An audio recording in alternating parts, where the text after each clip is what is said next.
আমি আমার বউরে বহুদিন কইছি ওয়াজ করে রাত্রিবেলা বাড়িতে আসবো। আমি মনে করছিলাম হয়তো ওমর ফারুকের বউয়ের মতন আমার বউ হবে। আল্লাহর কোরআন আমার সামনে, কোনোদিন আমার বউকে আমি চেতন পাইনি। যতদিন আমার মা জীবিত ছিল, বিশ্বাস করেন আমার মাকে কোনোদিন ডাকা লাগেনি। আমার জুতার শব্দই মা বুঝবার পারে।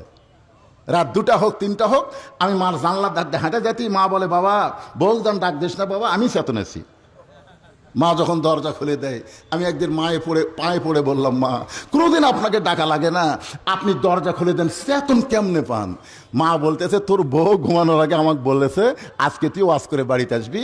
এইটা শোনার পরে দুনিয়ার কোনো মা ঘুমাতে পারে না, দুনিয়ার কোনো মা ঘুমাতে পারে না।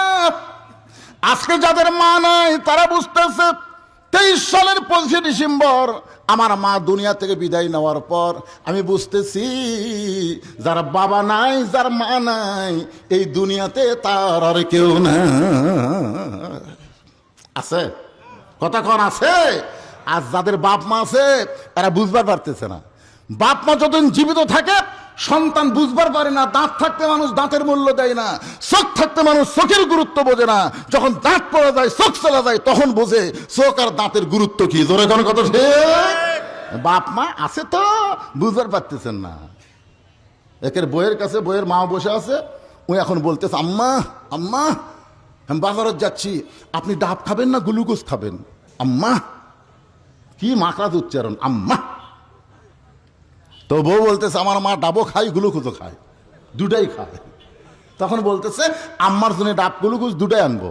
এই বলে ব্যাগ না বের হচ্ছে, দেখে দরজাত মা খাড়া হয়ে আছে। ওই মা দেখার পরে নজর নিচের দিকে করছে।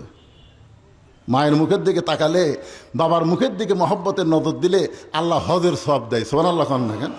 আর এই শয়তান কি করছে, মাটির দিকে তাকা হাঁটতেছে। মা কয়, কে রে বা, আমি দরজাত কখন থেকে দাঁড়ায় আছি, তুই একটাবার আমার দিকে তাকাস না।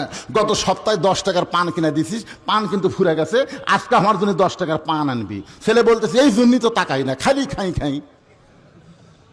মা 10 টাকার পান চাই, খালি খাই খাই। আর শাশুড়ির জন্য ডাব আনবে, গ্লুকোজ আনবে। এরকম বেটা নামক পাটা আছে না নাই? জোরে কোন আছে না নাই?